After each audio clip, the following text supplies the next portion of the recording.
Hello, everyone, and welcome to the Light Gate. You may notice that I am alone tonight. That is because my dear co-host is feeling a little bit under the weather, but don't worry, Dolly is fine. And we are going to carry on with just me tonight. I, of course, am Preston Dennett, and you are watching The Light Gate. I think we're at episode 53 now. I have a really exciting guest, a return guest. But before we get into that, I just want to let you all know that we are streaming live on the United Paranormal Radio Network at 107.7 FM from the beautiful city of New Orleans, Louisiana. Also, the UFO Paranormal Radio Network, 105.3 FM. We are, of course, on YouTube and Facebook and Roku, and things are hopping. We're going to have an exciting show tonight. So, let's just get started. This is my first time doing it alone. So, please bear with me if I bounce around a little bit. But I think we'll be just fine because our guest is a real pro, a super interesting guy. And before I bring him on, let me just say hello to all you wonderful folks in chat because, as I've said many times, it's because of you we do this show. We're having so much fun. It's growing fast. We're bringing all kinds of exciting new guests. And let's see, who do we have here today? Kira, she says, I'm not able to make the live show, but we'll save to watch later. I love Reverend Michael Carter, who is, of course, our guest tonight. And here's W. Decker with an amazing, generous super chat. Thank you so much. Sorry, W. Decker, that Dolly can't join us tonight, but we are definitely going to have a great show. Octopus with no friends. Yes. Hope you're doing well. And let me see, who else do we have here? Brian Morgan. It's going to be a great show. Call letters. I already read the call letters, so we're good on that. So let's see. Namaste. Thank you so much. I appreciate the super chat. Very generous donation. Thank you, thank you, thank you. Namaste. Thank you so much. Who else we got here? Sukwa, 29K. Hello. And Fun Talks TV. And Preston, this is one for you. Say, Dzień dobry. It's good morning. Dzień dobry. There. I hope I got that right. Dzień dobry. Oh my gosh. You might have to call the pronunciation police on me, but I'm trying. Hi, Susan. Hope you're doing well. It's always lovely to see you here. And Truth Seeker, hello. And Louise and Thirsty. Who else? Dawn Curtis. Yes, let's all send a little healing energy to Dolly. She could definitely use it. Susan Lawrence says, get well, Dolly. Thank you so much. Liana King, hello. And Carl and Manny Ray, hell yeah, I made it. Awesome, I'm so glad. Catherine Jones. Who else? Michael Kennedy. Thank you, thank you. Sending hugs to Dolly. Very, very nice of you. Linda Catlett, how are you doing? Thanks so much for joining us tonight. Blind Psychonaut. That sounds super interesting. Thanks for being here. We're going to have a great show. Oh my gosh, Star Orchid 8. A wonderful, generous super chat. Huge thanks to you. You guys, this means so much and helps a lot. We're always trying to improve our show in every way we can and bring on exciting new guests. Okay. Observe, hello. Rat Food. Hope you're doing well. Got a nice big crowd here. Lots of familiar names. Hi, Angie. And hello, Anan Imas, all the way from Florida. And Kayleen Gwynwither White. I think I got that pretty close. All the way from Australia. Thank you so much. I think it's probably very early morning there, but I'm guessing. What else we have here? LD1 Kenobi and Becky Duncan. I better get started or I'm going to get in trouble. Paramarv, all the best energy to Dolly this evening. Thank you so much. John Williams. All right, here we go. My fave, Mr. Rogers. Okay. Oh, all right. Daniel from East Tennessee. Awesome. 11:13 here in Australia, the very next day. Okay. Oh, and Anji's also in Aussie. Very cool. I love you guys, how this show brings us all together from all over the world. It was so cool to talk to Heidi Hansen a couple of weeks ago. We did have a repeat episode last week because we couldn't make it. I hope you all enjoyed the replay. Really cool guy. But let's get going with our guest tonight. Let me just pop on the banner and take off this comment right here and tell you a little bit about Reverend Michael JS Carter. Now, if you've been watching our show for any time, you know he's been on before, but he had a lot more to share, and he's back by popular demand. A lot of you guys said you need to bring him back, and of course, we really wanted to. He's a true pro. He's a huge influence in this field. And let me just tell you a little bit about him. He is an author, of course, of several books, very well received. A contactee himself with all kinds of interesting experiences. A minister, a healer. I want to talk about all of this. But he's originally from Baltimore, Maryland, and moved to New York City in 1980, where he lived for 27 years working as a professional actor, which is so interesting to me. We can talk a little bit about that, because I did a tiny bit of acting, actually.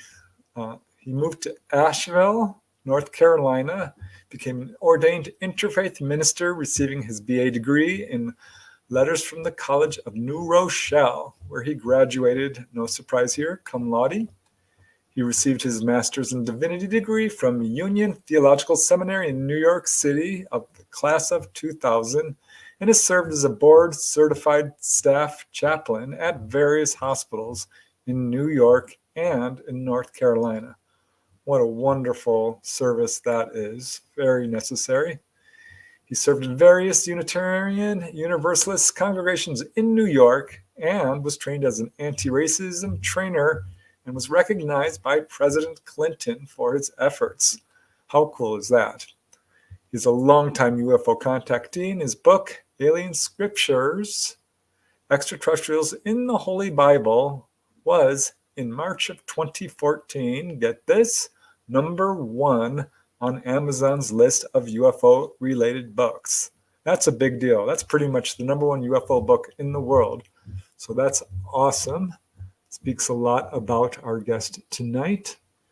Author Whitley Strieber calls Reverend Carter's first book, Alien Scriptures, Extraterrestrials in the Holy Bible, the best book ever written on this topic. And that's high praise, because there are quite a few books on this topic. Some of his other books are A New World If You Can Take It, God, Extraterrestrials, and the Evolution of Human Consciousness.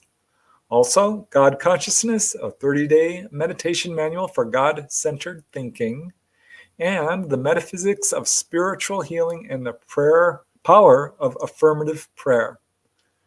A more recent book is Initiation, The Spiritual Transformation of the Experiencer. His very latest, boy, you're racking them up, Michael, is Enlightenment, with light lit up. It's a collection of sermons on such themes as justice, religion, spirituality, race, and what it means to live the good life. You've got quite a resume, Michael. I'm just going to wrap it up here. Michael has appeared on George Noory's Coast to Coast, no surprise there, on George Noory's TV show Beyond Belief on Gaia. Other TV appearances include being a regular consultant on the History Channel, going to talk about this for sure, the Ancient Aliens series, as well as being featured in the UFO TV documentary, The Real 4400, and UFOs, The Hidden Evidence on the Travel Channel. It's also featured in Steven Spielberg's TV documentary, Abduction Diaries, for the Sci-Fi Channel, which was the precursor to Spielberg's HBO series, very much acclaimed, Taken. You Currently serves as the minister for the Unitarian Universalist Congregation of the Swannanoa Valley, located in the beautiful mountains of western North Carolina. And yes, they are beautiful. I have a friend who lives there. My childhood friend lives in that general area. All right. Now let's just bring Michael on so he can save me from being the only person talking here. Hi, Michael. How you doing? Thank you, brother. Next time we'll just cut that into 3 sentences. And, no. Thank you. No, No, I mean, because people know me now, and you know me, so it's nice to know. It's nice to have, but I'm happy to be here, brother. And I'll be sending some.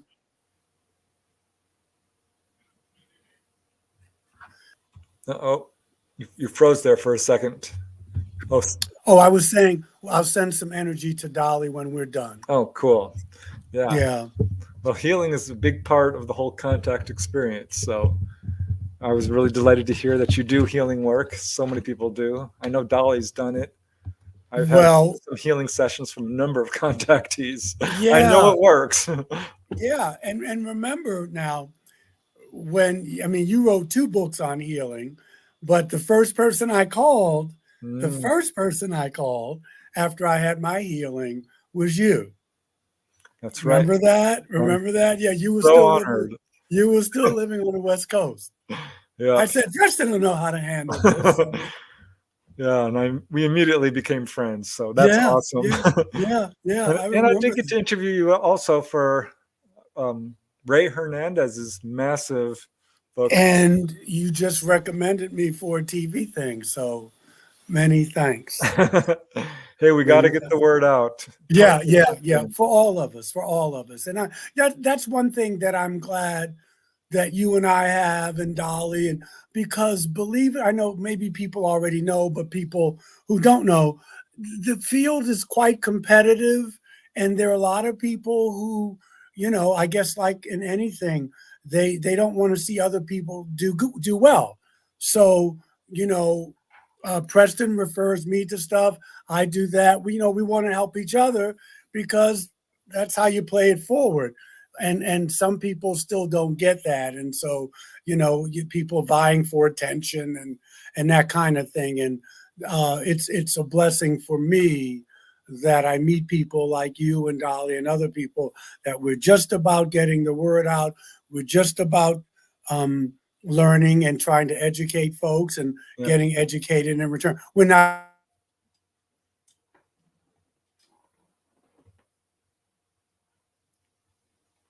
competing. Wow. Yeah, it keeps going in and out, but we'll be okay. That's all right. Tiny bit glitchy. We'll be okay. It's technical difficulties. So, anyway, it's all about spreading the light and the love. It is. It's really not money. It's not attention. No. I know there are people in this field who are about that. And that's why I left. That's why I left show business, which I love it. I have friends who are on TV. I turn on the TV sometime and I say, "Oh, we did that together." But for this, I just do it because we have to do it. You and I, we have to let people know, and that we're not alone. That love still is the most powerful force in the universe. It doesn't seem like it at times. And, Lord knows you're prolific and with your books and things like that. And so, it's like a ministry. It's like you have a ministry. Dolly has a ministry. And so that's what we change one step at a time. Yeah, I really never in a million years thought I would be doing something like this. I mean, me if you saw either, me man. as a kid, I was shy. I would have said, "Are you crazy?" But here we are. Life will take you places if you stay open to it. And obviously we did, but I never, ever thought I'd be doing what I'm doing now. It's funny, but I feel like it's important work. And no question. You know what I mean? It is. I know Michelle DeRocha and I talk about this. This is a ministry. It's every ministry doesn't have to be in a church. But you're empowering people, you're getting a message out. I mean, you have books. you're getting people information. You're not telling them what to think. You're sharing with them and letting them make decisions on their own. To me, that's ministry. Exactly. Yeah, Yeah. and it's fun, and it's rewarding. Most of all, when you help people. It is that. It is that. It's its own reward. I can't tell you how often I get people contacting me saying, "I'm so glad, I saw Yeah. your show. You talked about Yes. this. I had a lot of fear. I'm learning so because much." it's still not. It's still a lot of people that can't talk to. You can't be open with it. You have to be careful, even though it's on the news more now. People don't laugh as much when you bring it up, but it's still taboo in a lot of areas. I have a good friend. He's a Vietnam vet, and he was never into this. And I don't know what happened. I don't know whether he's an experiencer or not. He used to be a member of our church, but he moved far away. But he comes back every now and then. And his wife is very, very, very religious. His first wife died, but he could talk to her about this stuff. And his wife now, she doesn't like him reading books. She doesn't like him talking about the topic. Doesn't like him talking to me. And it's very hard. And there's data that shows, like I said, I don't know if he's an experiencer. He doesn't think he is, but he's really, really, really interested in the topic. And there's data that shows there, especially with experiencers, but a lot of relationships don't make it. Marriages break up, relationships break up. If one person is, an experiencer or very into this topic and the other one isn't, it's very difficult for a lot of couples to stay together. I know people definitely separated because of it. When I found out it was real, I was shameless. Nothing was going to stop me from talking about it. Mm-hmm. And it created a little bit of an uproar in my family, but they eventually, we're a close family. We all got along. My brother, Jamie, didn't believe in it. I convinced him. It took a while. Yeah. My brother Steven would roll his eyes a little bit. He's like, "Stop talking about this. I'm really not interested." I'm like, "But you should be." Yeah. My dad never came around. I remember. Yeah, my dad didn't. My dad does. Which is fine. Because he knows now. He's on the other side. He knows. Yeah. Yeah, exactly. I'll never forget. He came.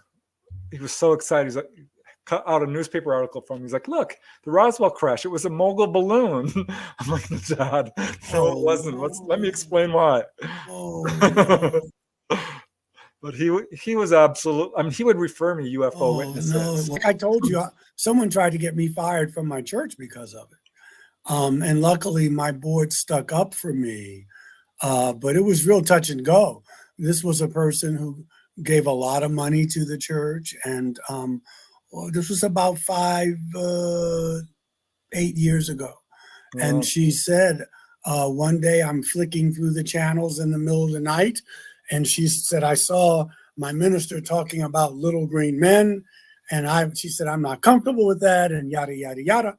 And she came to the board of trustees of our church. And she tried to get me fired, but they held their ground, and I'm very grateful for that. Yeah. And they just said, he doesn't force this on us. He doesn't preach about this on Sundays, and he may be right. But we see no reason to terminate his ministry. So yeah, it's still a little iffy. I try to remind myself when people do that, they're just trying to do what they feel is the right thing. Mm-hmm. You know what I mean? Yeah. But you're right. look what happened to John Mack. Mm-hmm. He fought a hard fight just to keep his tenure. Yeah.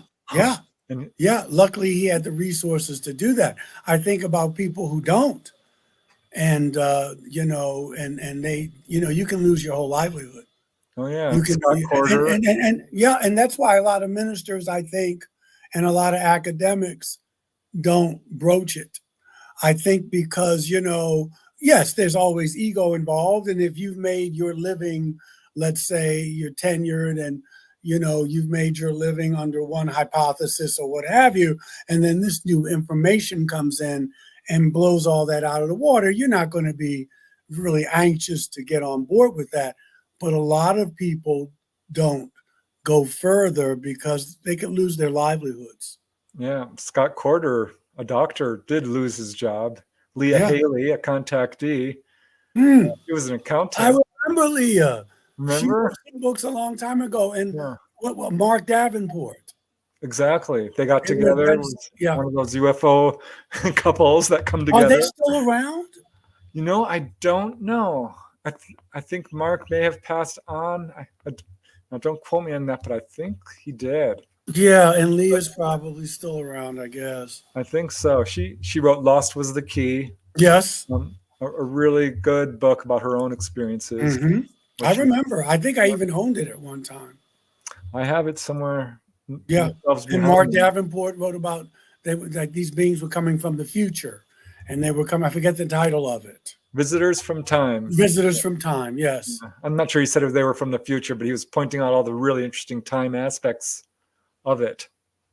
And Yeah. a really interesting book, actually, because no Yes. one was talking about it at that time. I don't think a lot of people are still talking about it now, but I remember. I remember both of them very well. Yeah. Well, I always talked about it at work. I wasn't, I wouldn't bring it up unless someone else did. Yeah. But Yeah. my boss, he was a very religious guy, actually, and a really nice guy. Though when this TV show Encounters, Hmm. back in the day in the early 1990s, wanted Yeah. to put me on TV, they wanted to film me at work.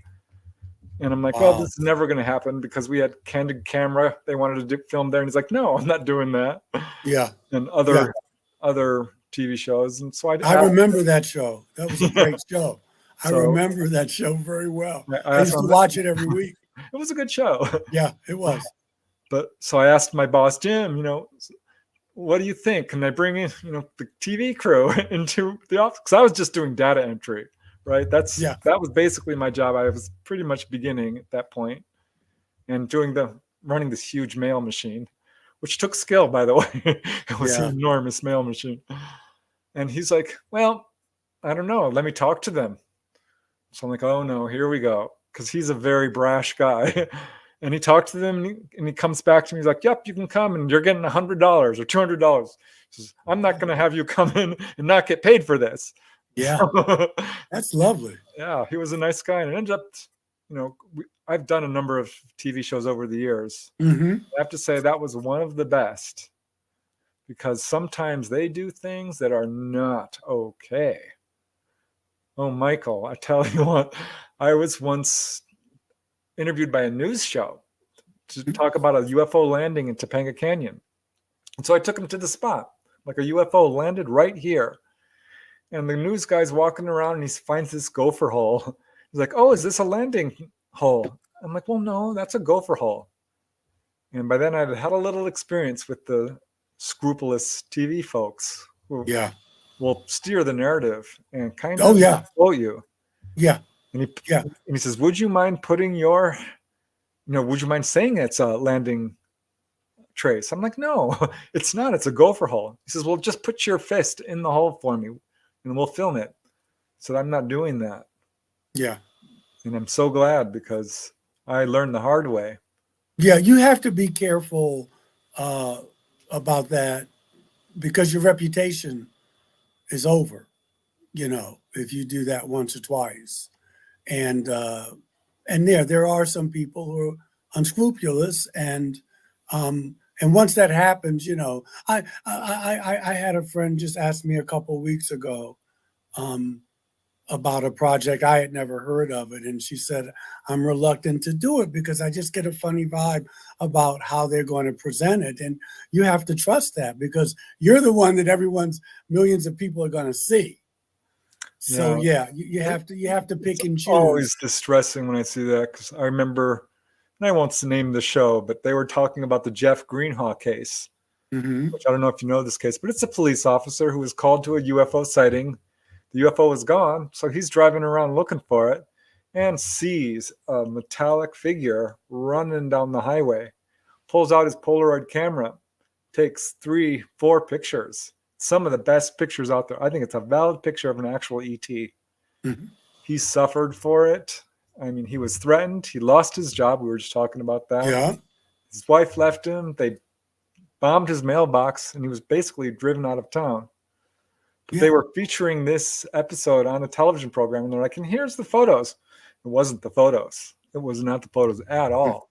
Yeah. And they looked so fake. Yeah. I was Yeah. so mad. And I so know a guy. he's lost everything.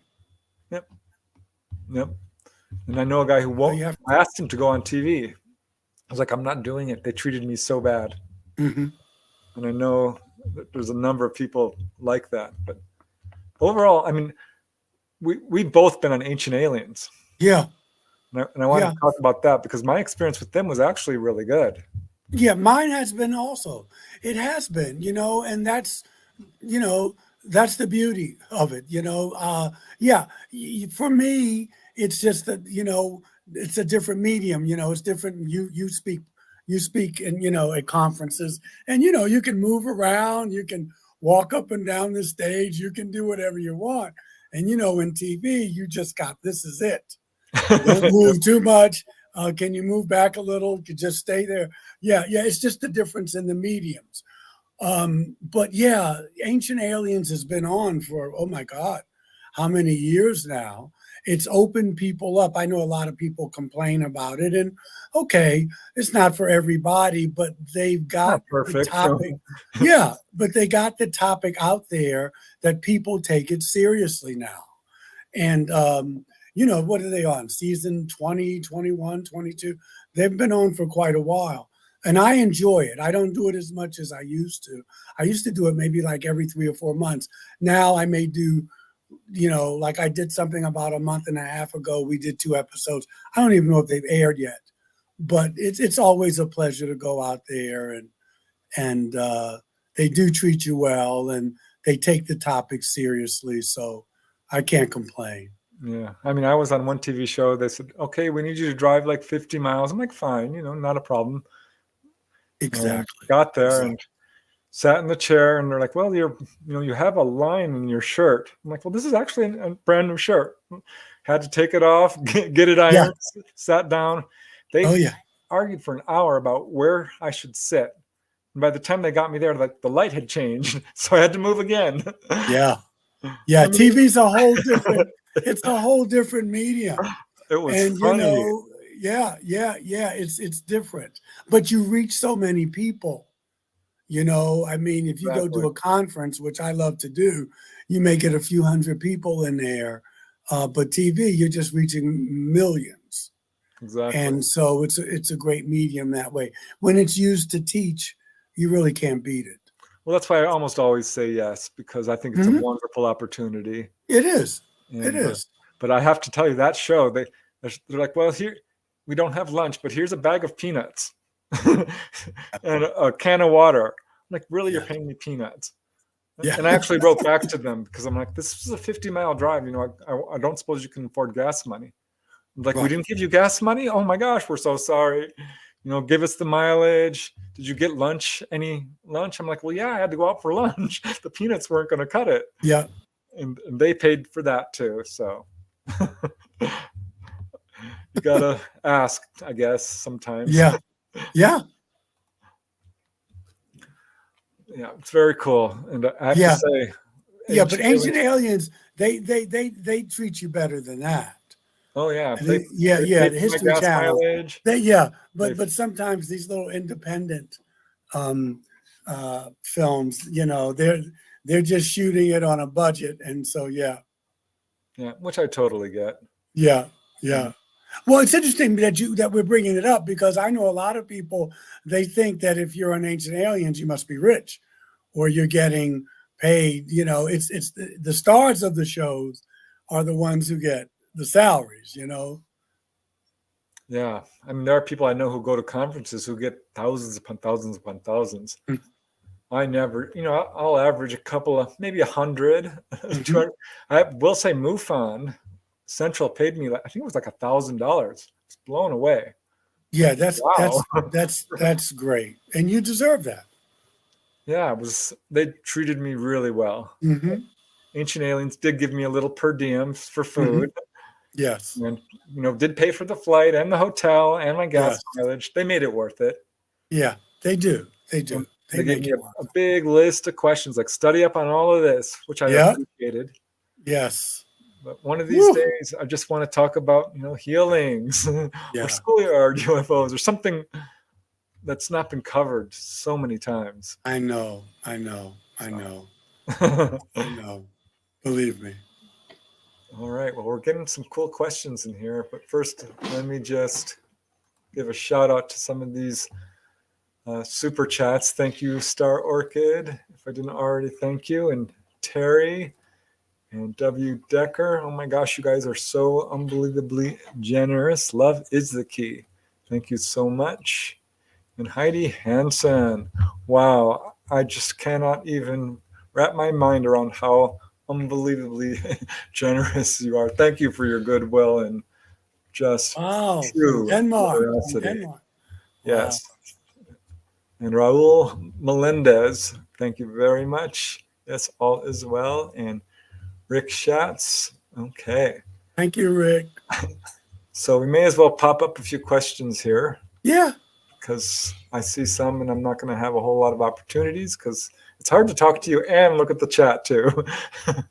But here is a question from Janice Conant, which certainly gets a lot of speculation. And this is a Yeah. serious question for Reverend Carter. Do you believe that Jesus was an ET? I do. Thank you, Janice, for that. That is a serious question. Yes, I do. I believe that if your dad is not human and your mom is, then that makes you a hybrid. And Jesus is it's very clear in the Gospels that Joseph is his earthly dad.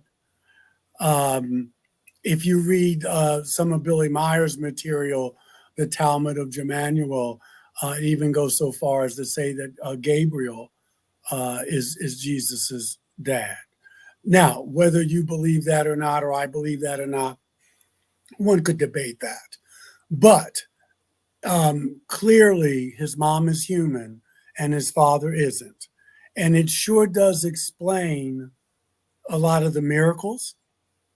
It explains this otherworldly teaching that, forgiving your enemies and loving your neighbor, even today, is a very, very difficult theology. It's a very, very difficult way to live life, but it's possible. And I believe that's what he came to show us. We also know, obviously, that stars don't travel across the sky and shine lights down on mangers. I mean, if they did, the whole gravitational pull of the Earth would be in upheaval, and we probably have tsunamis, and it would have been a mess. But if this is a ship that's guiding and showing not only the three men from the east, but other people where this child is born, that seems to make more sense to the story.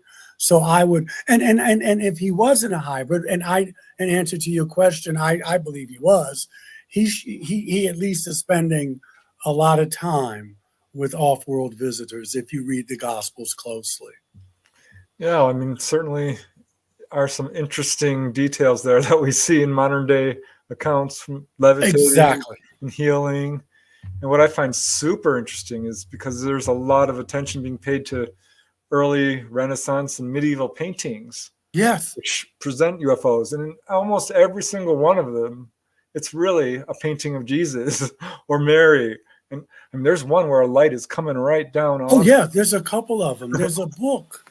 I won't have time to get it's over there, but it's called UFOs in Antiquity or something like that. I forget the author's name. It's a nice book. It's a hardcover, and it's got all these pictures from the Renaissance, from medieval times, with flying saucers in the pictures. It's amazing. Yeah, and it's a wonderful book. I did a YouTube episode tackling this topic, which is admittedly pretty sensitive for some people because there are people who feel like, UFOs are demonic. I don't. Yeah. Oh yeah. I'm going to have to do a show on that at some point. Yeah. But some think they're angelic, and there are a good handful of cases, not a lot, when you consider, there's probably, I don't know how many documented cases of people being taken on board. What, thousands, right? Tens of thousands, probably a lot more than that. But there's a few cases, which is so strange. People go on board and said that they saw Jesus on board a craft. Yeah. Swear up and down. This is what the Twiggs family said. I've heard those stories. Yeah. Yeah. Yeah, the lady Yeah. came on Yeah. Oprah, said up and down, this was the master. This was him. Yep. Yep. Yep. And there's, you know, I think our religions, our earth-based religions, are the result, intentionally or unintentionally, of our ancestors meeting extraterrestrials. I think that's how our religions got started, actually. Yeah, I think I there's don't. something Yeah. to it. Yeah. I mean, how many I think that's where accounts we are there get of it. angels where they come down and say the same things ET say? You know, have no fear, no harm will come to you. They're described in very similar terms, a glowing being. Yeah. All cultures talk about beings from the sky who have come, and some were, you know, some were very benevolent and they helped, and some wanted to keep us as slaves, and you know, because there was an invasion, and so, you know, that's why when you talk about the demons, I mean, people, they're different stories. So there's a little light and there's a little dark, but you know, there were different races here, and they had different agendas, and they still do. What do you think about the wheels of Ezekiel? That's often referenced as. Yeah, well, and he was one of the people who was taken up in the craft, as was Elijah. I'm glad you asked that question, because I wanted to share this with you for the listeners. Obviously, you know about Joseph Blumrich's. He was a NASA engineer. He's dead now. Joseph Blumrich. You can Google him. He's dead now, but he wrote a book which I have called The Spaceships of Ezekiel, and he uses the metrics that Ezekiel, because Ezekiel talks about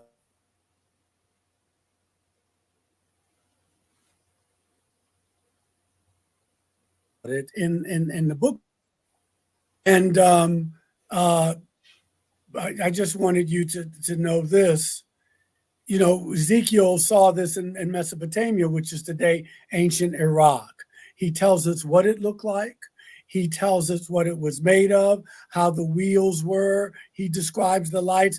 Everything is very precise.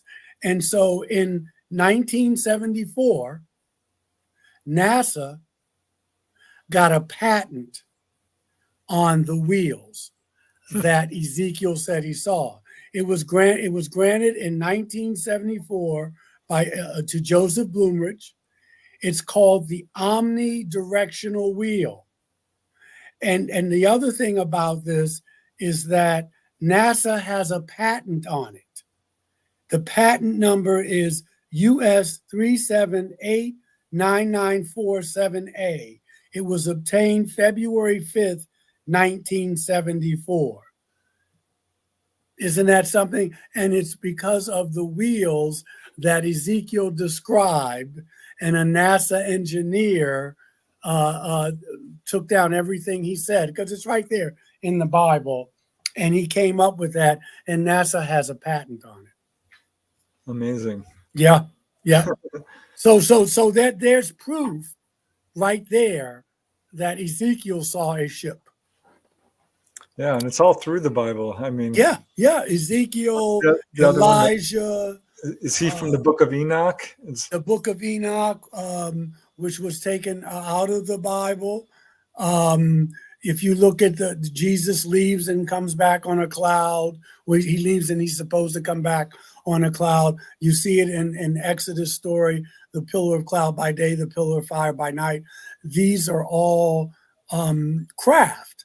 When you look at the Vedic scriptures and they talk about their flying cities, what they call the Vimanas, and how these gods fought with one another. If you look at the Greeks, when they talk about the Titans, they call these giants the Titans, and there's Zeus, and these and they had craft, and they got drunk, and they made love, and they fought with each other. These are not, these are gods in the sense of their technology. But All right, well, let me just pull up your book here. yes. Oh, thank you. Yeah. They're real. These are real flesh and blood astronauts. And, you know, they're called the Anunnaki in the Mesopotamian text. They're called the Elohim in the Hebrew text. And these beings have been here for millennia. Amazing. Yeah. Yeah, I wish we could just all come together with this and stop arguing about it. It's astonishing to me when people say, oh, no, they're demonic. And I always point out to them, like, well, let's wait a second. Because people are being taken on board and healed. I think we have some real problems in this field. One is that we're basically a society that's drenched in fear. I mean, we're drowning in it. And it's put forth through our media and divisiveness and all of this. And people who are skeptical, you know, are really just victims of the cover-up. Because this should not be a subject that people deny in any way. It's only because of the cover-up where there's a vigorous, well-funded, carefully orchestrated campaign to not only cover up UFO evidence, but lie about it and steer a fear narrative and provide disinformation. And so skepticism should not exist. And this is what I tell people. You're just buying into the lies our governments, and not even our governments, but the folks behind the cover-up, have been pushing forth for, gosh, more than 100 years, really. Well, you know, first of all, yes. And, you know, it's easier to control people when you keep them in fear. When you keep them so busy worrying about everyday survival that they can't focus on anything else. People are trying to make ends meet, put food on the table, and you keep feeding them fear. And it's just a populace that's easier to control. And this goes back to even biblical times and before. If I can keep you in fear, it's easier to control you. If I can keep you fighting among yourselves, and so while you're doing that, then you're not looking at what we're doing as a government, as political entities, as rulers, and this has been going on for millennia, and it works. It works. It's divide and conquer. The Romans did it. They called it bread and circuses. You keep people on, they're partying. They're at the they're watching the gladiators. They're at the, these Roman circuses, and you see it now. I know people who know more about the NFL, the NBA. They know more about athletics than they do about how their government is run or what's going on in the world. And that's by design. That's not by accident. And so, until people start waking up a bit, I'm not against sports. I watch sports. I love it. But I'm just saying that, when you conquer another country, when you conquer another culture, what's the first thing you do? You get rid of the intellectuals. You get rid of creative people. You get rid of the old ways, because that's where wisdom is. And you don't want an educated populace. So you get rid of the high priest. You get rid of the medicine people. You get rid of the intellectuals, because they're going to cause you trouble. And once you get rid of those people, now you can put in your laws. You can put in the way you get to decide what's fake news. You get to decide what is religion. You get to decide. And this has been going on since human beings have been on the planet. Right, which is so interesting, because when you look at who are being contacted by ETs, it's usually people who are that kind of person. They're doctors, they're teachers, they're inventors. Yeah. Right now we're nurses, being told. musicians. Right now we're being told that the only people who know about this is the government. And they're going to tell you, no, we're not going to talk about UFOs anymore. They're called UAPs. I forget the word they use now for the entities. It's the biologics, off-world biologics or alien biologics, and they change the language. And it's got to be our pilots are the experts on it. Our military intelligence are the experts on it. But old-fashioned, just your everyday experiencers, no, we don't want to hear from them. Yeah, who are the only people who actually know. So you wind up going to your government. And I'm talking about any government, whether you're in China or in the United States or in Britain. It's getting so now that they're controlling the narrative. We'll tell you what's real and what's not real. We'll tell you if David Grush is telling you the truth. We'll tell you if Reverend Carter is telling you the truth. And so you can see slowly but surely the narrative is being hijacked. Yeah, but and that's why we need at it. need shows like yours and Dolly's. We need shows like Michelle's. We need these shows that will give a counter narrative. Yeah, and it's actually, I'm really encouraged to see how many people are waking up. This is a subject that's not going away. It's never going to go away. It's only going to grow. Yeah. The genie's out of the bottle. But if I can control the narrative, I get to control the speed in which the information is given you. That's what we need to be aware of. To be aware of. When David Christopher Mellon came out with the TikTok thing, he came out with that, right? And obviously he had permission to leak that. Okay, he's a free man. I'm sure he's probably signed non-disclosure agreements and that type of thing because he served under a couple administrations, but he came out with that. Nothing happened to him. He wasn't locked up. He wasn't medicated. And so then 2 years later, we get this information from our government that says that's true. What we saw there is true. So it seems like what they do is they give out information and then they step back and see how the public responds, and then they'll do something else. So then after that, 2 years later, now we got all these whistleblowers, and you got people wanting to shut it down. There are people in Congress who want this to come out, and there are people who don't. Right. And so now, and then, you saw the hearings and they asked him a lot of questions, well, all three of them. And some things he could talk about and some things he said, I can't talk about that. I have to talk about that in a SCIF, which is a secure room. And so, there's something going on. He couldn't talk about it publicly. And now we're not hearing anything really because we're going to wait to see how people respond. And then they'll come out with another piece of disclosure. So it's like spoon feeding you. Yeah, it's infuriating. The EU, European Union, just did a official hearing last month, I think, or a few weeks ago. And it was pretty much the same of what we're hearing. People in high positions and very credible talking about this subject very seriously. Yeah. And I'm very, very much encouraged by that because they can try to steer the narrative all they want. But I think the public is smarter than that. I'm hoping we are. So many people are contactees, Michael. I mean, you can't stop this. So many of them. Well, I agree with you, and I do agree that eventually, but I know that when people are desperate to hold on to something, they can be vicious. And, there's a lot of money invested in keeping the status quo. There's a lot of money invested in keeping us dependent on oil. There's a lot of money invested in keeping us not getting cures for certain diseases.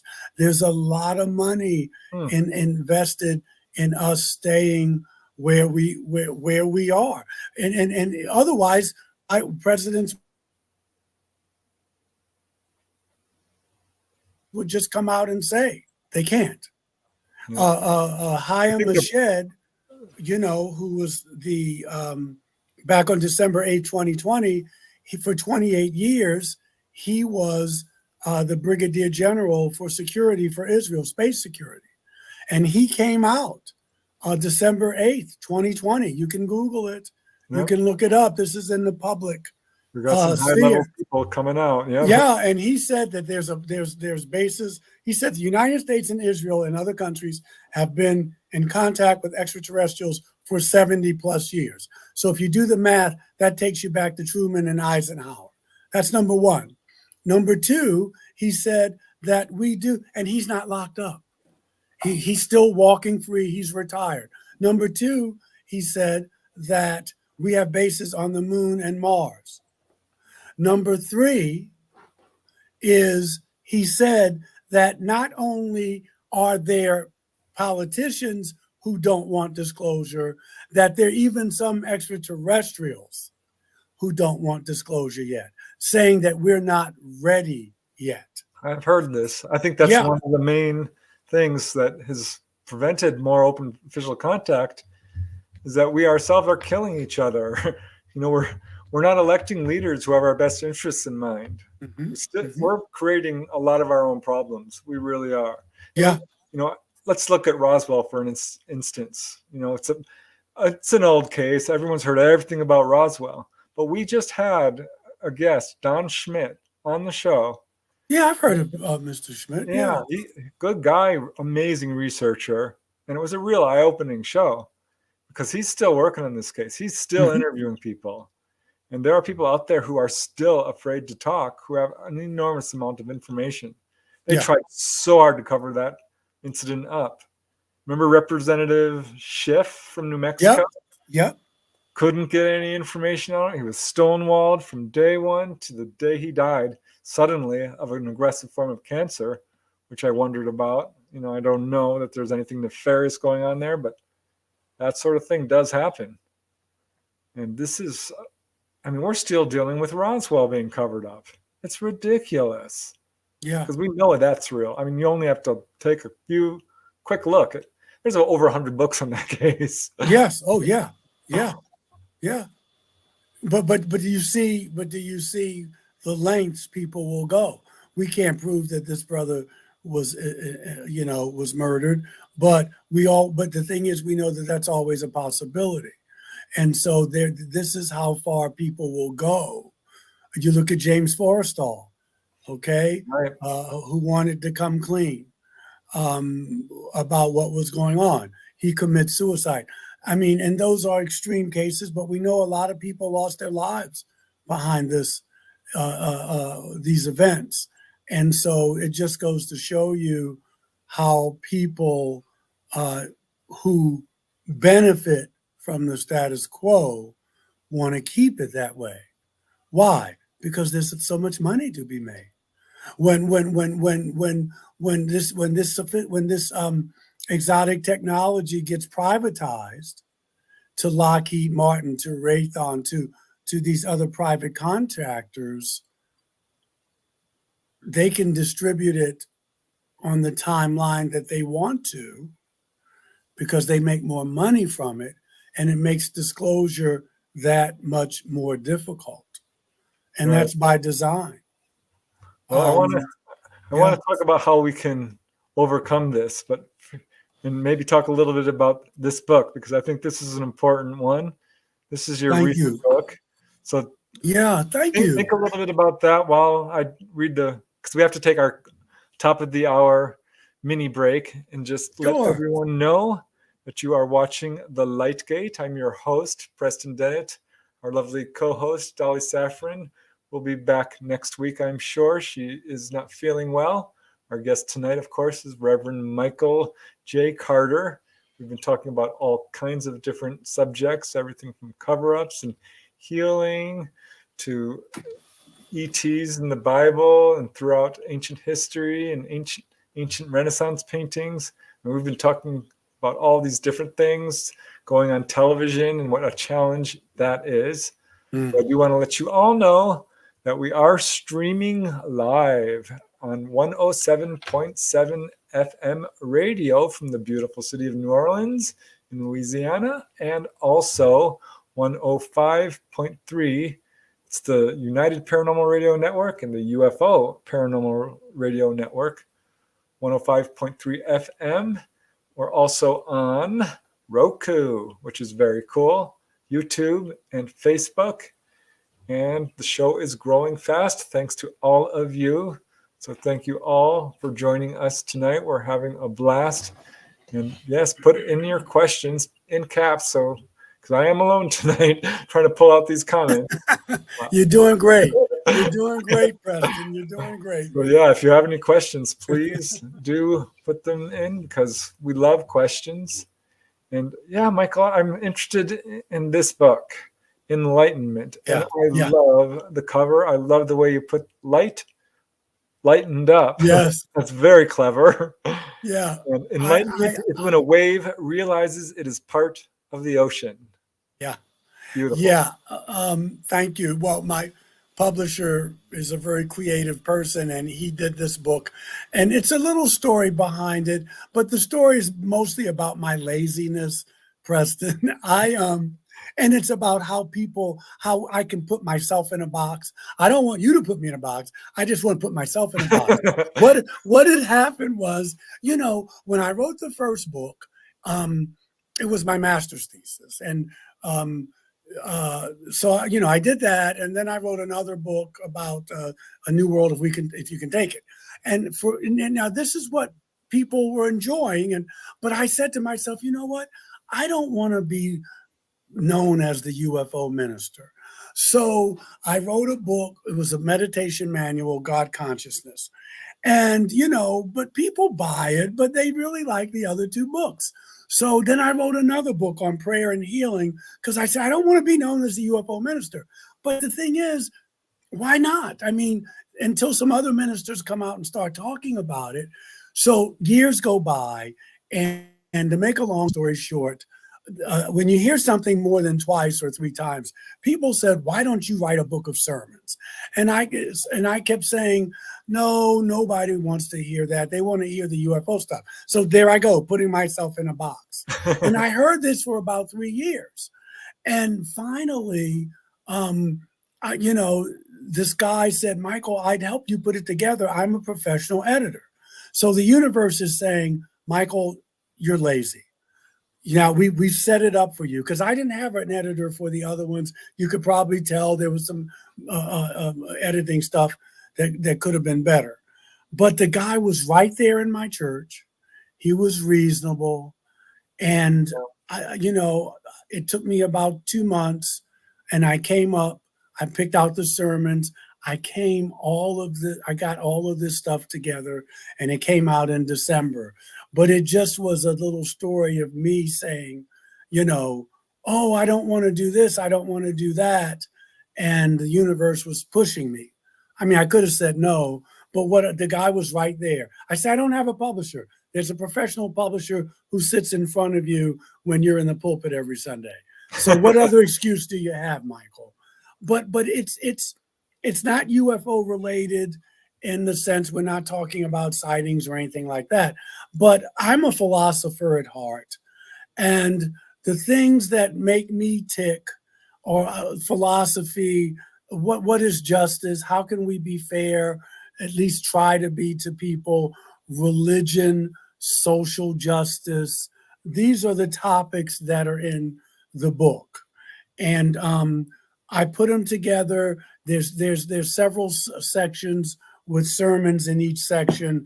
And I'm proud of the book. It's my first hardcover. It comes out in paperback. I love Thich Nhat Hanh, the late Thich Nhat Hanh. And it speaks to what you were speaking to earlier and that you always speak of, Preston. How do we come together? How do we get over this illusion of separateness? And that quote speaks to it. An enlightened person realizes that you are part of the whole. You are not separate.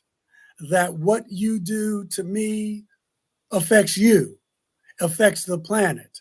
It's if I went to the ocean and took my glass of water and put it in the ocean and took the water out, wouldn't it be silly if this glass of water thought it was separate from the ocean, from its source, just because it's in the glass? Well, we do that. We come from the same source. If you're an atheist, okay, you can say, well, we don't come from God, but all the elements in the universe are in our bodies. So we do all come from the same source, and we believe that we're separate because we look different, because we think differently, because maybe we're attracted to different things, or we believe different things. But that's what people use to keep us separated from one another. There's a unity in diversity. And when you raise the question, Preston, what can we do? And I get it, because we don't want to just end on we still got time, but we don't want to end on a sour note. That we do what you're doing. I keep harping on it. We do what Michelle is doing. We do what Dolly's doing. This is a community, and you give people an alternative narrative that, hey, this is what we're being told, but did you know that this was going on in the world? And if you didn't, let me bring you up to speed on this. Did you know that there are people over here living in peace? Everybody's not fighting over race or war or who you sleep with. Did you know that there are UFO healings going on that we're not being told anything about? So, you get my drift. And so this is how we change the world a little bit at a time, by giving people an alternative narrative, not a false narrative, not a misleading narrative, but a narrative that says, but hey, have you considered this? We're not asking you to agree. Well, this is exactly what a UFO encounter does. Yes, this is just any encounter when we're afraid of difference. Right. It's funny because, UFO encounters are kind of noted for, quote, high strangeness. Yes. And people are confronted with things that are just beyond what they understand or have considered. And I think this is intentional because, this is something shamans do as well. Yes. And master teachers and, wise elders and what do you call it? And people who are enlightened, they will confront you with things that there's a slight little clever trickster aspect to it because it forces you to consider a new paradigm, to think out of the box, to change your way of thinking, to look in new directions. Yes. It's really interesting because, we do consider ourselves as individuals. We're like, well, no, I ended my skin. No, you don't. You're breathing in and out. You are sharing the same air. Every sound you make, someone else hears, and they hear your sounds. And people say, well, I'm not psychic. You are. We are a telepathic race, but people have it sort of buried in their, what we would call the subconscious. I think that's the wrong term. It's really the super consciousness. And we are all, because when someone has a psychic, flash, like, oh, I knew you were going to call. That is telepathy. That is you connecting to the oneness that we all are. Yes. Which is exactly what the ETs are trying so hard to do. They're doing their part, just like you are, and I'm trying, and we're all, I think all of us play a role. It's just embracing it. And I love what you said, when the universe is telling you to do something. And I didn't want to listen, man. I didn't want to listen. I didn't, and it didn't force me, but it did say, how many excuses do you need? You didn't have a publisher. Guess what? This guy sits in front of you. You could spit on him when you talk. That's how close he is to you every Sunday. And so, but getting back to your point, we're not separate, Allison Carr, and that's how you get people to wake up. Now, the thing is this, and I'm listening to what you just said, Preston. Thank you, Kevin. I think when we talk about the intuitive stuff, the telepathy, see, we've been to the cosmos. We were taught that you're not psychic, that, when you come in, you're like that. When you come in, babies, they know they don't have all the hangups and stuff. Karen Swain, oh my God, hey Karen. So anyway, but that's repressed. we're taught that, what are you, crazy? Oh, come on. And so we have to reawaken. Karen knows about this. You have to reawaken those things and encourage people like you were doing, because a lot of people say, oh no, I don't have any intuitive ability. And as you say, of course you do. You gave an illustration. I know who's calling, just thinking about you when you called. And you and that is it. It doesn't have to be, everybody's not going to be Nostradamus, but there are different ways to be psychic. You don't have to be Nostradamus. Some people have clairaudient, they hear, clairsentient, they feel, so there are different ways. But we're taught that if you don't see, hear, taste, touch, or smell it, that it's not real. Yeah. And we know that. And you alluded to it, Preston, when you talked about the shamanic journey. Of course, there are people who equate the contact experience with shamanic journeys. And it makes you, it challenges your worldview. You come back a different person if you allow it. And it also, how can I say, it also makes you risk being uncomfortable. In order for us to grow, we have to learn to be uncomfortable. Yeah, and that's a great so lesson in discomfort.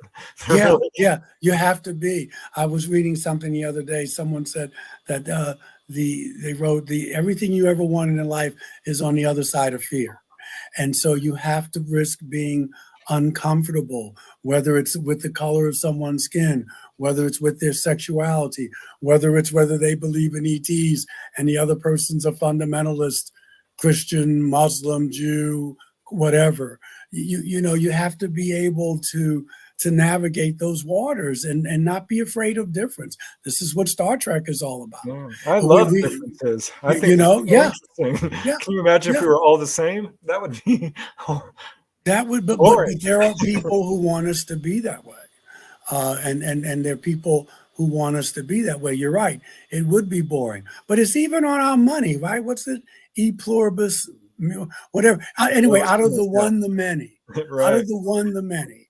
And so here we are in America, experimenting with what it means to be a multiracial democracy. We haven't gotten there yet, but we're still trying to figure it out. And now we find out that there's as many races that are on planet Earth. There's even more in the universe. So how are we going to interact with all the diversity that's right here on our planet? And now we got to get ready for the diversity that's in the universe. It's an exciting time. Yeah. I had some people saying, why aren't there any dark-skinned ETs? I'm like, hold on a second, I'll show you some. Yeah, there are. And I've been there putting are them up dark-skinned ETs. Yeah. Yeah. And yeah, there are plenty of dark-skinned ETs. There's some Palladians who are dark. All of them are not blonde, blue-eyed. And you know that. Most of the pictures that we see of them, because of predominantly are, but they're Palladians who are darker. I mean, it's just like they're grays. I've seen grays that are chalk white. Yep. And then there's some that are gray. Some of them color. are short, some of them are tall. It's a kaleidoscope of. I've got a few questions I'd love to bring up of life forms. Yes, please. But first, let me give a shout out to Susan Alloway, who's so absolutely correct. Just be love. I love Susan. She was such a joy to interview. She's in one of my books. So thank you, Susan. You always make me smile. And Janice, of course, thank you so much. Wow, 82. Congratulations. Oh, wow. And this is my tip. Oh, that's so kind. We give where and when we can. So thank you, thank you. Okay, now here is a question from Eric Brewster. And I am curious about this. I'm not sure we asked you this, Michael. Have you had any out-of-body experiences? I have. I don't do it intentionally like our gracious host does, but I have had out-of-body experiences, and I think that sometimes I meet my ET friends that way. because initially all of my contact experiences have been physical, mostly, well, all of them pretty much in my bedroom, and they're physical. They touch me. They they may say a few things, but their mouths don't move. Right. But I suspect a couple of times I've had some out of body experiences, and it was easier for me to meet with them because it's very frightening for me because of the bizarreness of the experience. So yeah, but I know Preston. I know you studied and you can actually do it consciously, but I don't do it consciously. Yeah, it can be really scary, especially the first few times. Yeah, But boy, yeah, it gets good, and you learn so much. I mean, yeah. it's such a fun, awesome, it's a freeing experience. It really is. Okay, we got some more interesting questions here. Here is another one from Eric Brewster. This one's a little dark, but any questions are welcome because we like to be able to have this be a safe space. But Eric is asking, have you heard that 4 or 5 years ago, they would have killed people like Chris Bledsoe, but now they aren't? Any idea why? And he also wants you, Michael, to tell your Gray story in detail. Okay. Let me jump in because I would like to answer this question, and I'm sure you have Yes, some opinions about it. yes. Go on. But yeah, this is, the cover up's no joke. There are people who have absolutely lost their lives. If you look into it, there's a number of researchers who have died under mysterious circumstances. Some I think it's a little overblown. I'm pretty sure John Mack wasn't an actual accident, and James. Yeah, I believe that too. Yeah, his family. It was all investigated very thoroughly, but some no. I mean, the events surrounding Roswell, and I think now we're at a situation where to rub someone out who is putting forth information and evidence is going to draw attention to them and bring validity to their story. So I think that would be a mistake for them, not only morally, but for their own interests, which is to cover up and try to debunk this subject. So I think this gives a lot of whistleblowers and contactees who have evidence a greater liberty to share their story. Because if the government comes after them, then they can say, well, look, they're coming after me. I'm obviously scaring them. Exactly. So that's my opinion on that. No, and Brother Brewster, yeah, I concur with what Preston is talking about. If I think one of the reasons David Grush had come out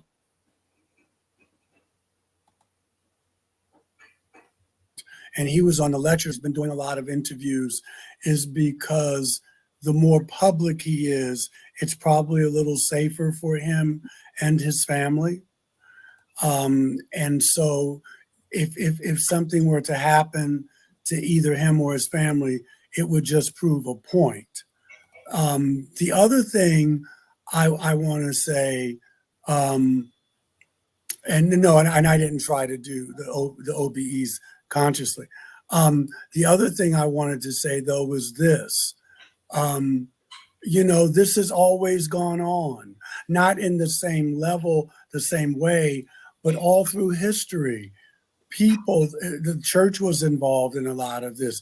If you had psychic ability, if you had the ability to just draw people to you, you were considered a threat. If you had red hair, you were a witch. If you had psychic ability, if you were healing, you'd come up with, you're practicing medicine without a license. I believe that if Jesus of Nazareth came back and started healing people, he would be arrested on some trumped up charge. Because when, medicine is big business, just like oil is big business. And so, which is so wrong. You would be a threat. You would be a threat, and you would have to be dealt with, and something would come up. Well, if you look through history in terms of the saints, because I read Butler's Lives of the Saints, and I learned a lot from it. This is a huge book which outlines the autobiographies of all the saints, and they did stuff, of course, like immunity from fire, superhuman strength, walking on water, multiplication of food, levitation, healing, psychic reading. And there was a group of, they were kind of protected in a weird way by their goodness. But same people were doing it who weren't of necessarily a strong religious background. And they were the ones who were in real danger and would be labeled as witches or heretics or possessed or all kinds of, and they were doing the same darn thing. Yeah, but you know, the powers that be have to be the ones and not the everyday people. And again, it still goes on today. I will give Brother Brewster the gray story. Preston, you've heard it ad nauseum, so I will. I love it. In 1989, December 28th, 1989, is when I had my first, I call full-fledged contact with a being that looked like that. I come back with my girlfriend at the time from the Yucatan Peninsula. We went to Cancun, and one day we took a bus ride to see the pyramids on the Yucatan, the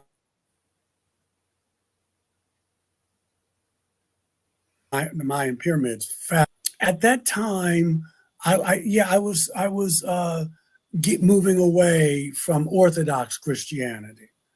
You know, I'm saved, you're not. You're going to burn, I'm not. It wasn't working for me anymore. So I was reading existential philosophy. I was reading metaphysics, psychic healing, reading auras. You know, I was moving away. And so when we got back to JFK, I was living in New York then. My girlfriend at the time, it was cold. And when we got back from JFK, she said, I'm staying home. I had been invited to a little party.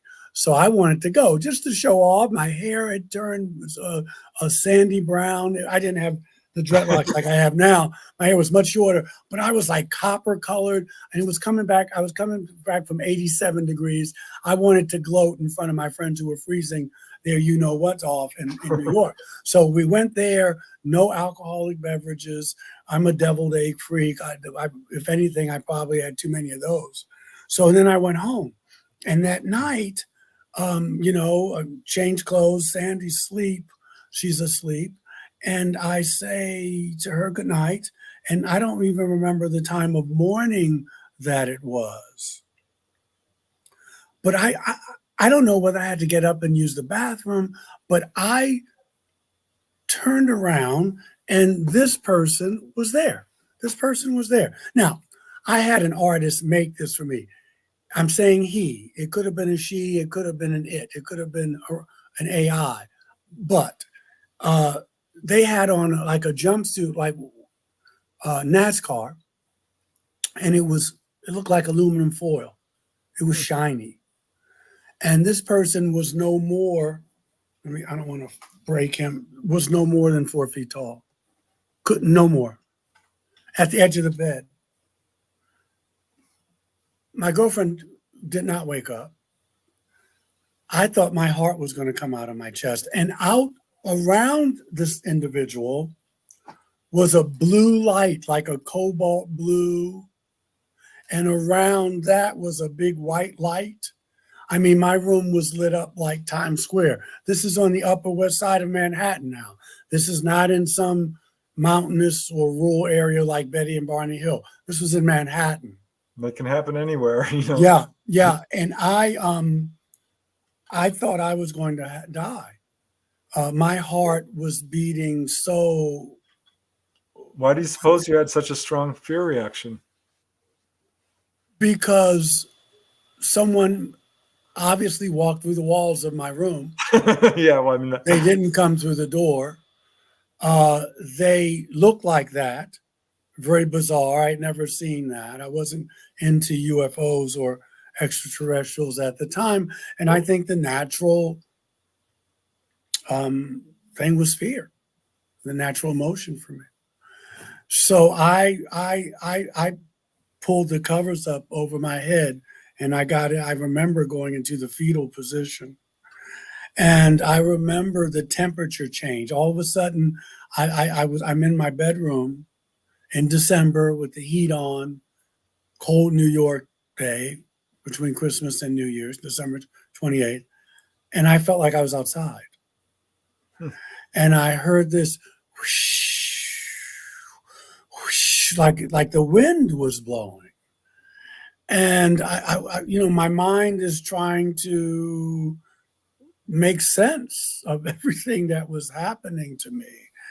And then I all of a sudden I just said, I'm going to pull these covers down.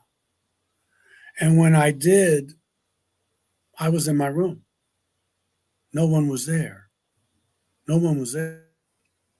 There may have been missing time, I, right? I mean, that's a possibility. I'm sure it was. Yeah. Well, when Bud Hopkins later on, a couple months later, I met Bud Hopkins.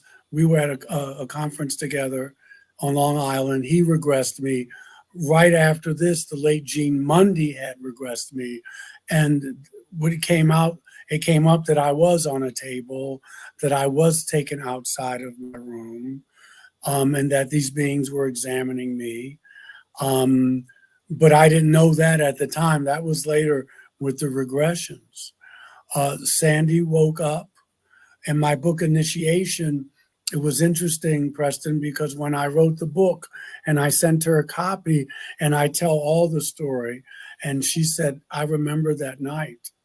She said, and I remember these shadowy looking figures in the bedroom, and I couldn't stay up. There was a voice in my head that just kept saying, go to sleep, go to sleep. So that was my first contact. And they came, like twice a month. They came every new and full moon. They did, the Grays, for about 8 months, almost a year. And so, that was a whole thing. It got me away from, religion. It opened me up to so many other things. And then I met, I had some reptilian visits. I had the healing that Preston knows about from the Nordic person. I met this person, a praying mantis. How tall was the praying mantis, by the way? This praying mantis. I don't know how tall he was. He got on my bed, and I think I told you that story. Yeah. And he was like this far from my face. Again, it was the fight or flight thing, but that was an interesting story because a psychic told me that someone I had never met told me that they saw me, said they saw a praying mantis person around me, and they said, in 3 days, you're going to see this being. And in 3 days, I did. Which is amazing. It was amazing. I know another guy, was told by a psychic that you're on the list of people to be contacted by ETs. And if I remember correctly, it was a European researcher who ended up being healed of a kidney or liver disease. He had a swollen liver, hepatitis, something along those lines. Wow. And yeah, they healed him. And some psychic knew it. Yeah. This woman, I did a, I remember because it's the first conference I ever drove to. It was in Knoxville, Knoxville, Tennessee, which is 2 hours from where I live. And I don't like to drive long distances, but I did. And I was selling my books. You meet people, and this woman named Tanya, I befriended her, and she was promoting me. Yeah, you got to go to Reiki with him. She had never met me, but she was just impressed, and she was just sweet. So I got back home, and I remember she called me about 3 days later. She said, "Can I ask you something?" I said, "Yeah." She said, "I have a friend who is buying your books. She couldn't make the conference, but she said she has something to tell you." And I said, "Okay, it's fine." And she said,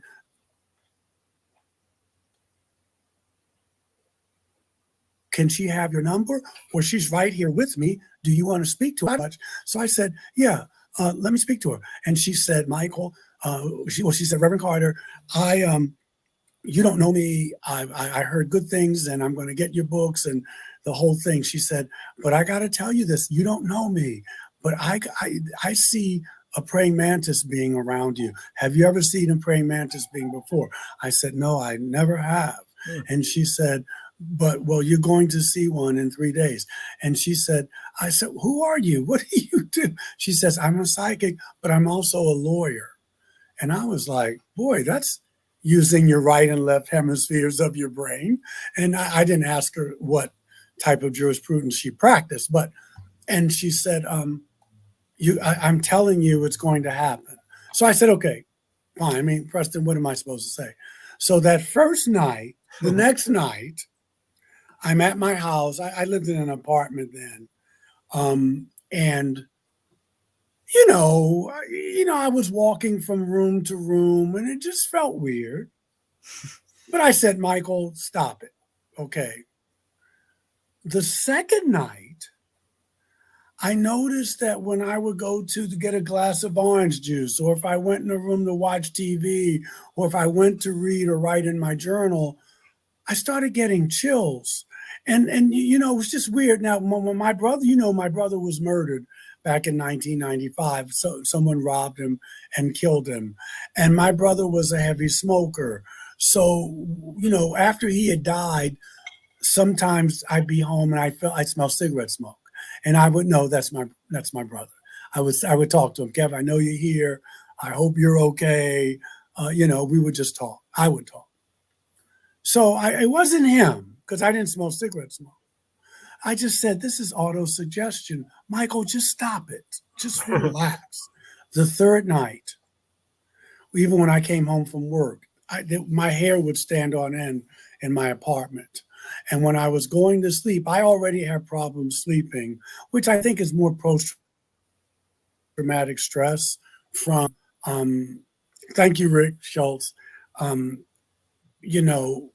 I still have post-traumatic stress. It's hard for me to be home alone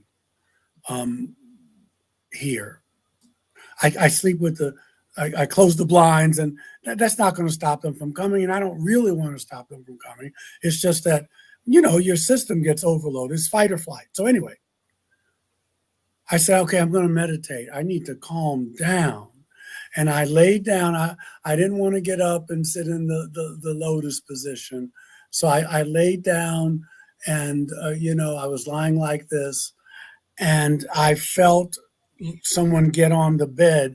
I felt the mattress go down. And when I opened my eyes, this person was like that, like this, like that far from my face. That's got to be a shock. And I was, yeah. And then just disappeared. And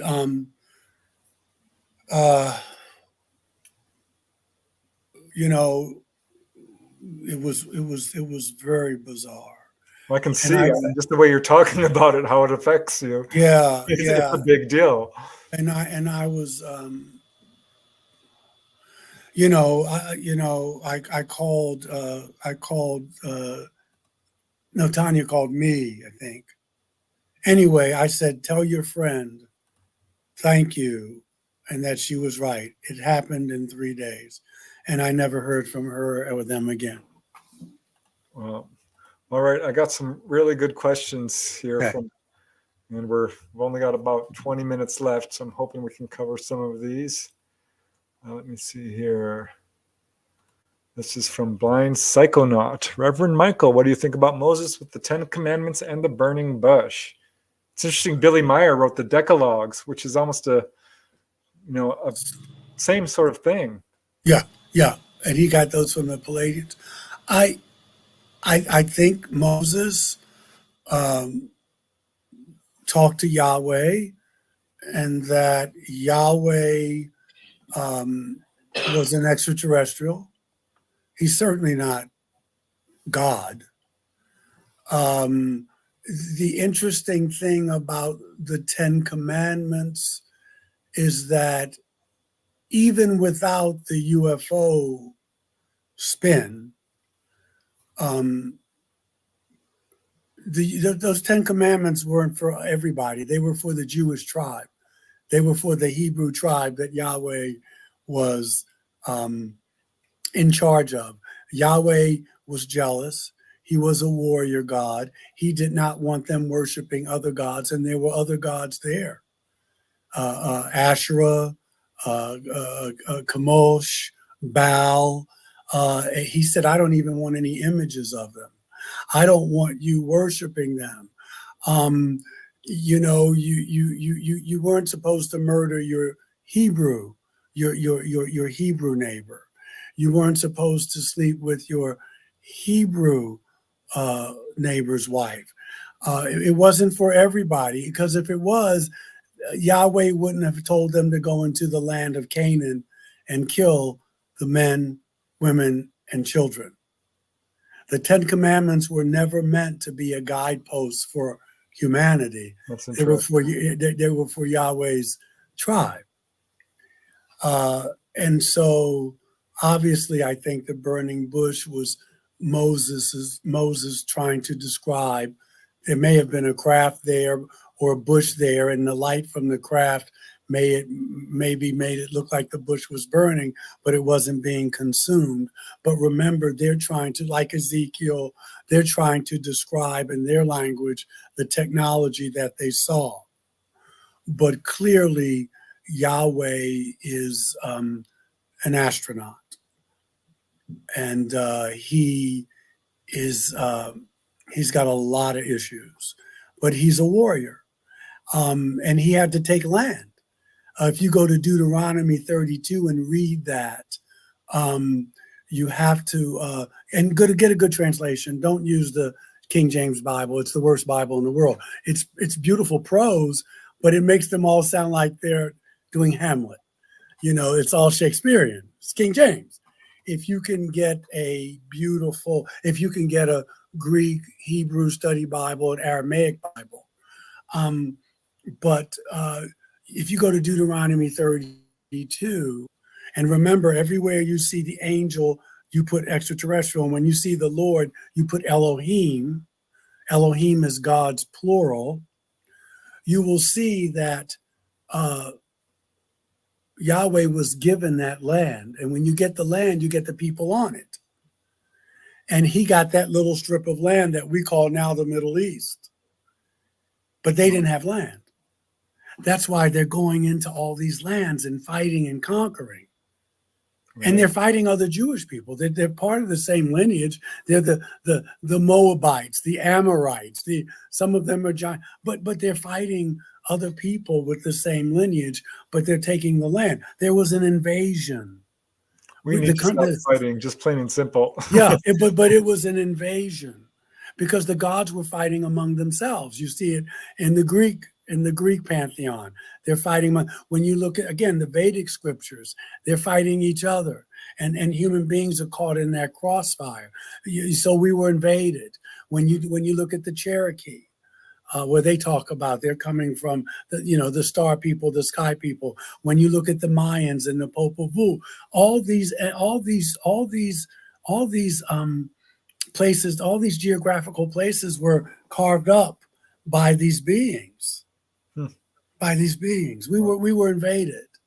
Well, I want to get to some more of these questions because they're stacking up. So I don't mean to cut you off, but some of these are actually interesting. No, it's okay. I can just, my mind is crazy. Rick is asking, when and where are the next conferences you are going to? I know I'm going to be doing the Shag Harbor conference, if all goes well, later this year. Oh, I thought we were going to do together. Well, maybe we will next year. Lake Houghton. I'm going to be in Lake Houghton. Dolly and Preston couldn't make it last year. But we'll do Michigan, Lake Houghton, Michigan. It's the Lake Houghton UFO conference. It's called UFO Con. I'll give you the dates right now. It's a fun conference. It's 3 days. It's cold up there, so be ready. It's the 19th. Well, actually start the 20th. the 20th to the 22nd. I'll get there the 19th. This is Could you my repeat third that, time Michael? It there. glitched a little And they bit. told The 19th to 20th of what? it's Lake Houghton, September 20th to 22. Oh, all right. It's about 2 hours outside of Detroit. And I can give you more information. And it's a wonderful conference. We talk about Bigfoot. We talk about all that Sasquatch. We talk about the paranormal, and we talk about UFOs. So it's a pretty nice conference. You have your panel, you have experiencer a day where everybody gets together. It's really nice. Cool. All right. Jay Truth Seeker is asking, any chance Preston will be visiting Canada's West Coast? It's not on the docket at this point, but given an opportunity, I think that would be awesome. So you never know. Let's see. What else do we got here? Jay Truth Seeker. I wonder if there are any ETs and ET humans listening to this show. Of course. You bet. They watch over things. There's government folks listening. You're listening, Jay Truth Seeker. We're all ETs to some extent. Yeah, I agree. Yeah. Yeah. Oh, yeah. We're listening. People, people have to monitor and see what's going on. Yeah. Okay. I haven't heard of Project Kona Blue. Blind Psychonaut is asking. Not sure if you've heard of that. I'll have to look that up. I just heard about it 2 days ago, but I forgot. I literally heard about that. I think it's something about, oh boy. There's something, it's not like there may be some staged event.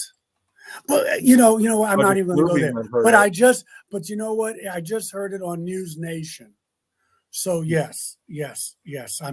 I did hear of it, but I have to go back and look at it.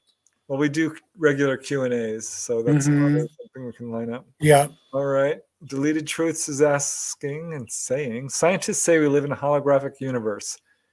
Any thoughts? I just want to go back to Kona Blue. It's something that just came out where the government said they started it and then they stopped it, which I think they're not telling the truth. But I forgot what it is that they started. And they admitted it. Oh, reverse engineering of ET craft. Yep. That they started it a while ago. Okay. Well, I'll have to look into that. Yeah. All right. You're slightly glitched there. Hopefully you'll come back in just a second. Computer's a little glitchy today. Yeah, it's glitchy. I think, at this point, anything is possible.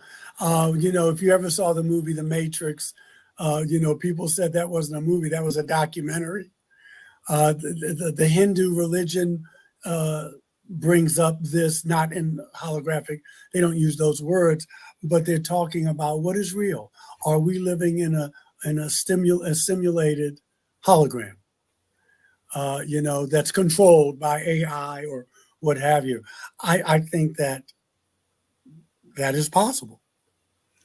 I'm not a believer in that. I'm more scientifically minded about it. I think the universe itself by nature is holographic in that one piece of the universe can reflect the entire universe. The Holographic Universe by Michael Talbot is a good book and talks about, how just one piece of the universe has all the answers of the universe within it. Mm-hmm. So, and I think that the idea of a matrix really comes from, if you do astral travel, you can actually project a reality from your own thoughts. And that sort of thing. But I'm a believer that we're living in a third dimensional universe that would exist without us. It's, I don't know. And that's why I say it could be possible. I'm not saying I believe in it, but I know now that anything is possible. All right. Yeah. And Aussie Jen says, we should all choose a day that we can all join together to meditate together and heal the planet. Yeah. That we could change the world real quick if everyone just got together in love and compassion, did the right thing, left fear behind. I think definitely we should move towards that. Okay. We still have some time to answer a few more questions. We're starting to come in fast and furious, Michael, but chat is loving you, so we'll try to keep up. Oh, I love them back. Okay. Eric is asking, sorry for the dark topics. Have you heard of Ted Rice's account of mantis ETs? It's pretty interesting how some say they are protectors of children, and Chris says they eat children. I have zero, and I'll underline that, evidence of that. I think that's pure fear, pure disinformation, good evidence of how vicious disinformation from our own secret governments can be. Mm-hmm. Yeah, I haven't heard Mr. Rice's account of mantis aliens. No, it's not a dark topic. It's we tackle these things. I just don't. I haven't heard any accounts of that. But when you hear about the reptilians, for instance, and part of that is in our lore from Christianity and in the Hebrew Bible, that all the reptilians are evil and you want to stay away from them. But then you hear these accounts, some of them in the Bible, they talk about it, but in the Hindu scriptures, the Mahabharata, the Upanishads, in Chinese lore, that some of these reptilians actually came here and helped humanity, taught us how to what plants were good to eat, what plants weren't good to eat, taught us how to live off the land, taught us how to build cities, that kind of thing. So, I'm always suspicious when a whole group of people is accused of something. Yeah, I totally agree. All right, now here is a great question from Blind Psychonaut. He's asking you, Michael, what do you think manna was? Was it powder, white gold, or something else? Well, I will tell you that I don't know what it was, but the Hebrew word for manna, I forget what it is, but it means just that. We don't even know what it is. The word that they use to describe manna in Hebrew means we don't know what it is. What we do know is that the people got tired of eating it. What we do know is that when they asked Moses to go talk to Yahweh and said, "Look, we're roaming around in circles. We don't have enough food to eat. We were better off in Egypt." We do know that Yahweh had a temper tantrum and actually killed some of the people because they dared question him. Some of the people were made ill. And what we do know is that is not the behavior of a god. Right. That's what we do know. It's very interesting. All right. Kevin Douglas is talking about who flies triangular craft. Our own secret government, I think. Well, yeah, that kind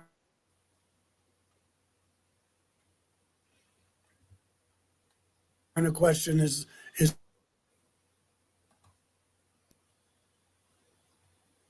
as far as the race who flies it, I have no idea, but I do know we have triangular craft. I think the whole Phoenix Lights event shed a light on that. But some of these craft we have too. And so you have to ask, is it ours or is it theirs? Okay, here is a question from Eric. Any idea about the paranormal connection to ETs? Preston, you mentioned on Glenn's podcast that someone told you that an OBE person was loitering around your house and turned off lights in your study. Oh yeah, I did have a ghost walking around and I ended up contacting them and leading them to the other side. There's definitely a paranormal connection. Oh, no question. Yeah, it definitely is. And it's all, again, it's all in our... This book is all about, isn't it? Yes, and it's all in our religious literature as well. Yeah. Healings, spirits. In Samuel, in the book of Samuel, Saul goes and conjures up Samuel from the dead to ask him questions. You don't get any more paranormal than that, and that's in the Bible. So there's definitely that kind of connection going on in all the world's religions. Yeah, and it's a rare contactee who hasn't seen a ghost, had an out-of-body experience, had clairvoyance, done healing. These are all things you're experiencing yourself. It's a huge part of their goal, I think. Their mission is to just wake us up. To walk through my wall and then take me out is a paranormal experience. You know what I mean? To talk to me in telepathy. That's paranormal. So it's all around. Here's a great question from T-Bone. Not sure if you remember this, but did the mantis you saw have a scent or a smell? No, not that I recall. Not that I recall. I remember when I first used to have the grays coming to me, they had a smell like sulfur. Oh, interesting. But the mantis, I don't recall. Wow. I just recall that face that I can't get out of my mind. That was literally, you know, I'm glad I brushed my teeth before I went to bed that night, so I didn't have bad breath. I didn't have bad breath when they came. And wore clean underwear. Yes. Okay, dude from Texas, your thoughts on Sasquatch possibly being an ET? I've got thoughts on that. Yeah, I don't know if he's an ET. It is.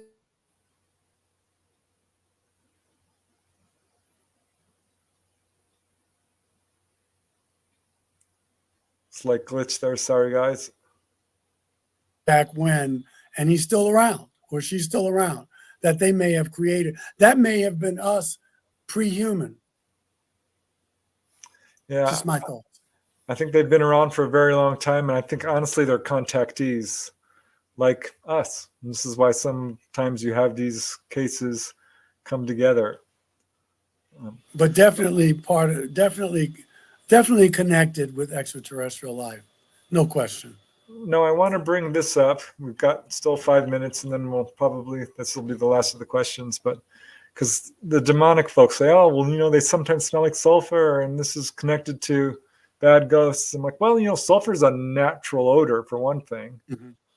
And I think I've never been to hell, so I don't know if there's a sulfur smell in hell. I'd be curious how you found that out, but I'm not in any way implying that they're demons. Okay. All right. Well, we still have 5 minutes. Sure. So I want to give you a chance to, you know, talk a little bit about each book or whatever you want to. I definitely want to put them up and let people know, because this is Thank you, Preston. a way to learn a lot more about all the information you're putting forth. Well, yeah, this was my first book, and I'll make these brief, these comments. This was my first book, Alien Scriptures. It was my master's thesis when I was getting my master's degree. I thought they would never let me get away with it, but they did. And I go into detail about the gray experience. That took a lot for me to do, but that's in here. But I'm talking about the Bible as a book of extraterrestrial contact. Cool. This is like the second part of that. It's a new world if you can take it. God, extraterrestrials, and the evolution of human consciousness. I still go into some Bible stuff, but I also go into the Protestant, some of them, it's not exhaustive, and the Catholic thinkers who were open to the idea of extraterrestrial life. And I go into that this is not really a nuts and bolts kind of situation here. It's more about how do human beings go to the next level?